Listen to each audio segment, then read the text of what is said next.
कसं आहे की निवडणुकीमध्ये अनेक पुढारी केवळ निवडणुका जिंकण्यासाठी बोलतात, लोकांची दिशाभूल करण्यासाठी आश्वासन देतात.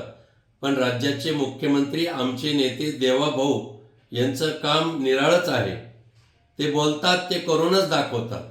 मुंबई महानगरपालिका निवडणुकीमध्ये त्यांनी सांगितलं होतं, मुंबईकरांना शब्द दिला होता की महानगरपालिकेवर महायुतीचाच उमेदवार बसेल, त्यानंतर हिंदूच महापौर होईल आणि एवढंच नाही तर मराठी होईल असं ठणकावून त्यांनी सांगितलं होतं. पत्रकार परिषदेमध्ये सुद्धा ठणकावून सांगितलं होतं. आज काय झालं? जे ते बोलले ते करूनच दाखवलं. महायुतीचाच उमेदवार या ठिकाणी जाहीर झाला.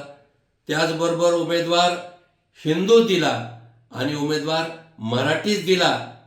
जी उमेदवारी आमच्या नेत्या रितुताई तावडे यांना दिली. यावरून तरी आता विरोधकांनी लक्षात घ्यावं की देवाभाऊ जो बोलता वो करके दिखाता.